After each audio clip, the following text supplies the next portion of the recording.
धन्यवाद महोदया। अब मैं अनुरोध करूंगा श्रीमती सोनिया वर्मा से, जो कि हिमाचल प्रदेश के शिमला संसदीय क्षेत्र से सांसद चुनी गई है, वह अपनी शपथ ग्रहण करें।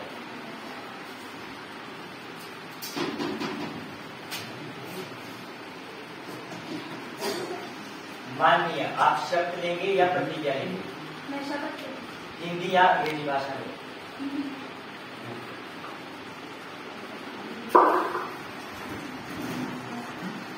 मैं सोनिया शपथ लेती हूँ कि मैं भारत और विधि द्वारा स्थापित भारत के संविधान के प्रति श्रद्धा और सच्ची निष्ठा रखूंगी। मैं भारत की प्रभुता और अखंडता को अक्षुण्ण रखूंगी तथा अपने पद के कर्तव्यों का राजभक्ति, ईमानदारी और निष्पक्षता से पालन करूंगी। जय हिंद।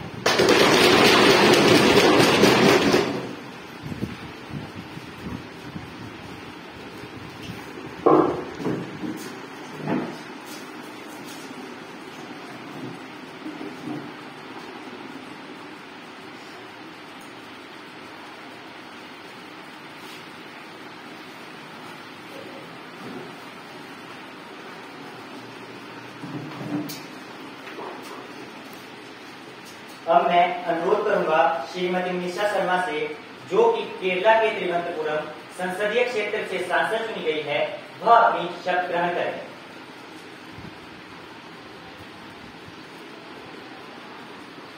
माननीय, आप शपथ लेंगे या प्रतिज्ञा लेंगे? मैं शपथ लूंगी। हिंदी या अंग्रेजी भाषा में?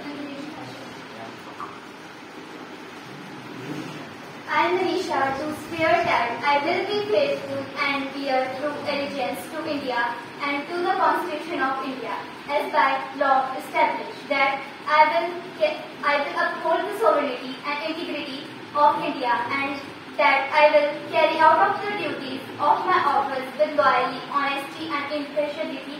Jai Hind.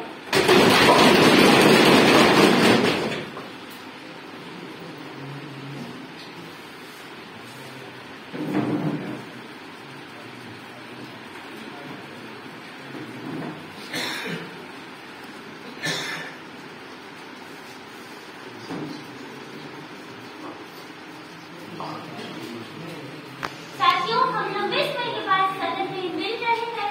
मुझे बड़े दुख के साथ सदन को अवगत कराना पड़ रहा है कि हमारे माननीय मंत्री श्री दुर्गा प्रसाद राय जी अब हमारे बीच नहीं रहे। वह 60 वर्ष की आयु पे भगवान को प्यारे हो गए। भगवान उनके परिवार को इस दुख को सहन करने की शक्ति प्रदान करे। मैं उन्हें अपनी और सदन की ओर से श्रद्धांजलि अर्पित करती हूँ। दस्तेदार उनकी आत्मा की शांति के लिए 2 मिनट का मौन धारण करें।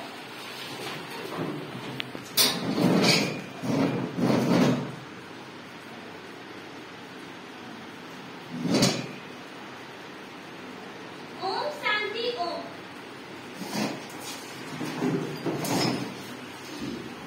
मैं माननीय प्रधानमंत्री श्रीमती दीप्ति शर्मा से निवेदन करती हूँ कि आप उनके व्यक्तित्व के बारे में अपने विचार रखें।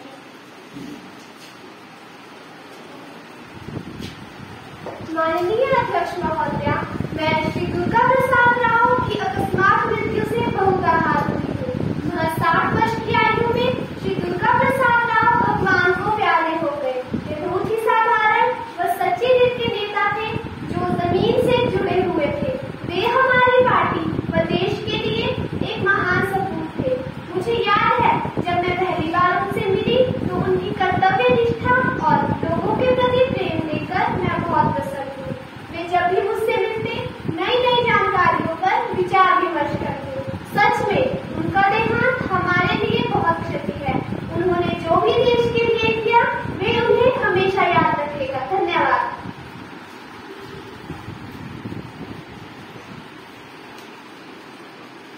मैं लीडर ऑफ अपोजिशन से निवेदन करती हूँ कि आप उनके व्यक्तित्व के बारे में अपने विचार रखें।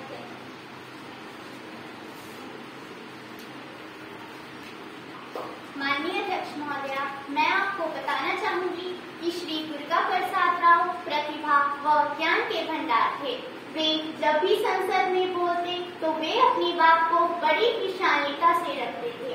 बेशक वो हमारी पार्टी से नहीं थे, फिर भी वे हमारी बातों को ध्यान से सुनते तथा हमारे विचारों को सरकार तक पहुंचाने में एक माध्यम का काम करते थे। माननीय अध्यक्ष महोदय, मुझे याद है जब हम सब पार्टी सम्मेलन में मिले थे और जब वे कृषि मंत्री थे तो उन्होंने हमारे कई सुझावों को शामिल किया था। वे स्वतंत्र एवं खुले विचारों के व्यक्ति थे। देश उनके योगदान के लिए सदा आभारी रहेगा। धन्यवाद।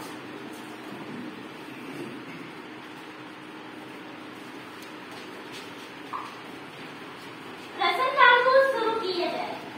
प्रश्न क्रमांक 225.A1 Shrimati Kavita Sharma.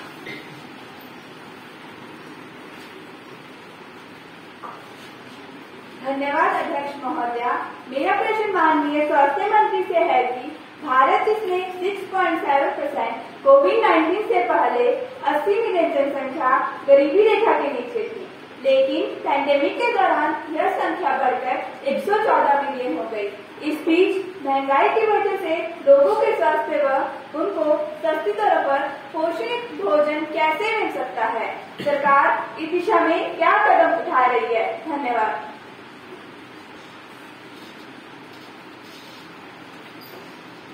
Health minister Shrimati Kavita Sharma. धन्यवाद महोदय, मैंने अपना लिखित जवाब सदन के पटल पर रख दिया है। फिर भी मैं आपको अपनी सरकार द्वारा उठाए गए कदमों व भविष्य के कार्यों से अवगत करवाना चाहती हूँ। मान्यवर, कोविड-19 के दौरान गरीब लोगों को भूखमरी से बचाने के लिए हमने प्रधानमंत्री गरीब कल्याण योजना के अंतर्गत देश की 80 करोड़ जनसंख्या को प्रति व्यक्ति 5 किलोग्राम चावल व 1 किलोग्राम चना प्रति माह मुफ्त प्रदान किया है। और मान्यवर, मैं बताना चाहूंगी कि पोषण की समस्या को ध्यान में रखते हुए हमारी सरकार जल्द ही फोर्टिफाइड राइस इस जनता को PDS सिस्टम के तहत उचित मूल्य की दुकानों में उपलब्ध करवाएगी। मान्यवर, मैं बताना चाहूंगी कि फोर्टिफाइड राइस में कई प्रकार के माइक्रोन्यूट्रिएंट्स शामिल होते हैं, जिससे कुपोषण की समस्या को खत्म किया जाएगा। दूसरा, जो लोग रोजगार की तलाश में प्रदेश से बाहर दूसरे प्रदेशों में चले जाते हैं, अब वह लोग भी one nation one ration card के तहत अपना राशन कहीं भी ले पाएंगे। धन्यवाद।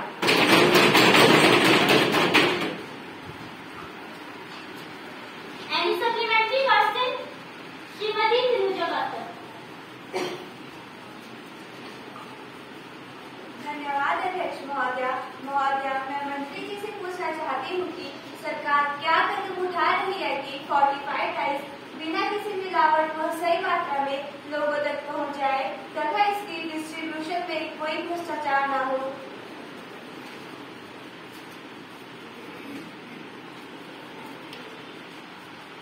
Health minister Shrimati Kavita Sharma. धन्यवाद महोदय।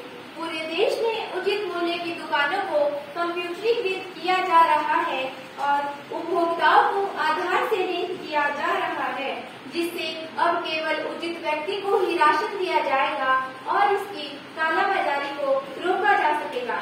साथ में टोल फ्री नंबर भी दिया जा रहा है, जिससे उपभोक्ताओं की समस्याओं का निपटारा किया जाएगा। साथ ही मान्यवर, मैं बताना चाहूंगी कि ये चावल एक खास किस्म की बोरियों में होंगे, जिनमें QR कोड होगा जो इसकी शुद्धता की गारंटी देगा। धन्यवाद।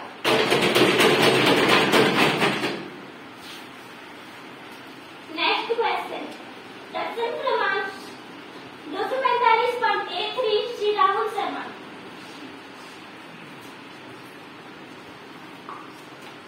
Thank you, ma'am.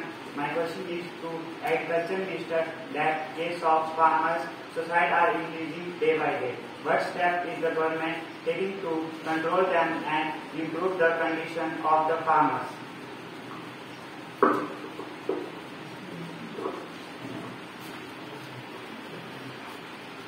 Agriculture minister Shrimati Riya Thakur. Thank you, ma'am. Ma'am, main reason of farmer suicide is not being able to repay the credit.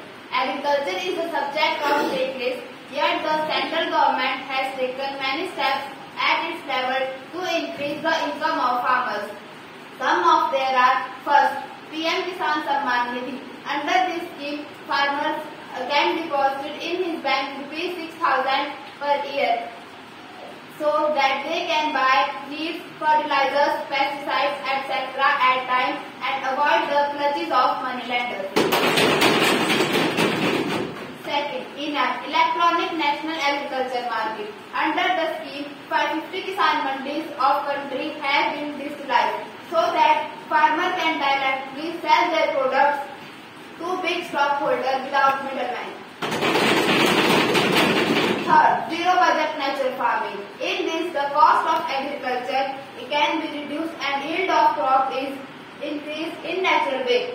This method of Sri Subhash Parkir is being given training to the farmers with the help of Agriculture Training Center. So, there are steps taken by our government to increase the income of farmers. Thank you.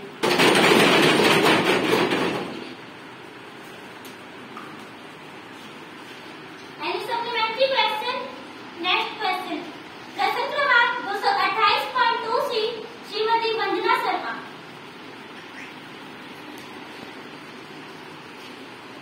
धन्यवाद अध्यक्ष महोदय। मेरा प्रश्न आदरणीय petroleum minister से है कि Ukraine Russian युद्ध संकट के दौरान पेट्रोल की कीमतों में 20 रुपए तथा डीजल की कीमतों में 22 रुपए की वृद्धि हो गई तथा दिन प्रतिदिन बढ़ती जा रही है। मेरा प्रश्न सरकार से यह है कि इन कीमतों को कंट्रोल करने के लिए वह क्या कदम उठा रही है। धन्यवाद।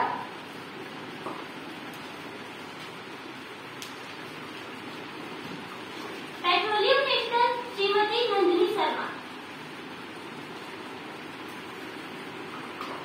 धन्यवाद। माननीय अध्यक्ष महोदय, भारत को पेट्रोलियम उत्पादों के लिए विदेशों पर निर्भर होना पड़ता है।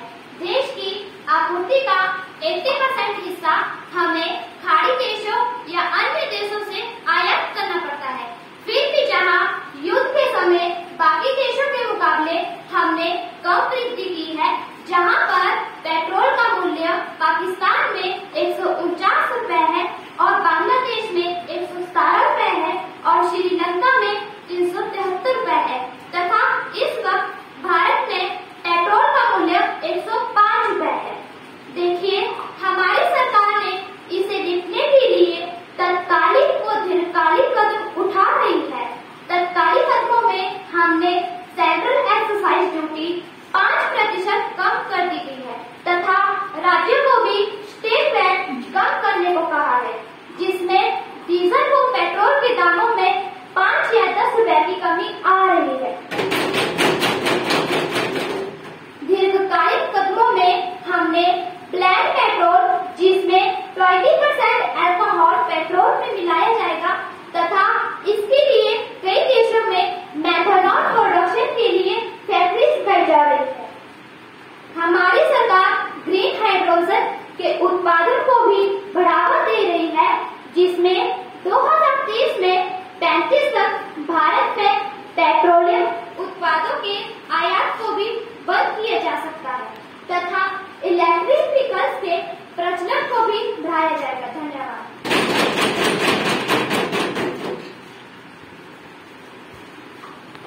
Any supplementary question? Next question. प्रश्न क्रमांक 330.A2 श्रीमती कुसुम शर्मा।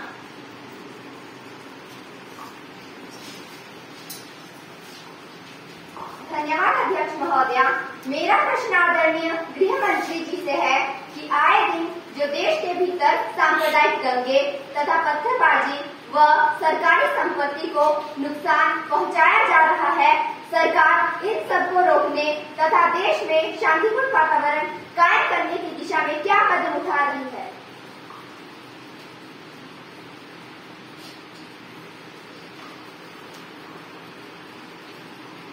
Home minister Shrimati Deepika Sharma. मान्यवर, मैं बताना चाहूंगी कि देश के बाहर व भीतर ऐसे तत्व है जो देश की अखंडता को तोड़ने की कोशिश में है। इन पर हमारी इंटेलिजेंस एजेंसी की नजर है तथा इसके तहत हमने PFI popular front of India नामक एक NGO को गैर कानूनी घोषित कर दिया है, जो हाल ही के कई दंगों में शामिल था और हमारी नजर उन NGO पर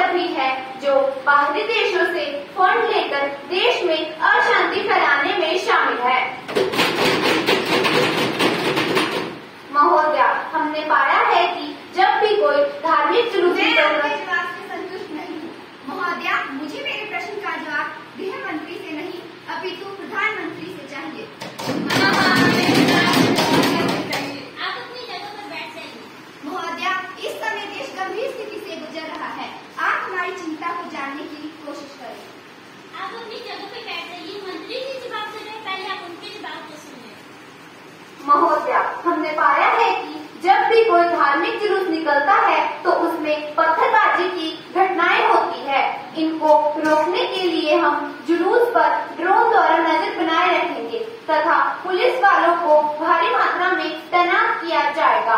महोदया, मैं बताना चाहूंगी कि पिछले दिनों दिल्ली व मुजफ्फरपुर में जो दंगे हुए और उन दंगाइयों ने जो सरकारी संपत्ति को नुकसान पहुंचाया, उसकी भरपाई उनकी निजी संपत्ति को बेचकर की गई और भविष्य में भी हमारी सरकार इसी तरह इनसे सख्ती से निपटेगी। धन्यवाद।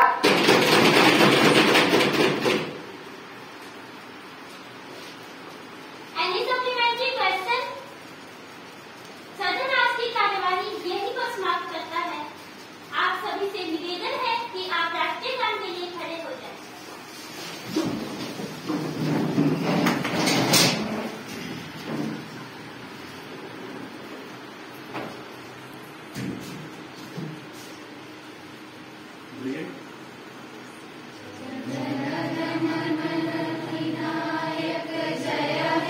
भारत भाग्य विधाता पंजाब।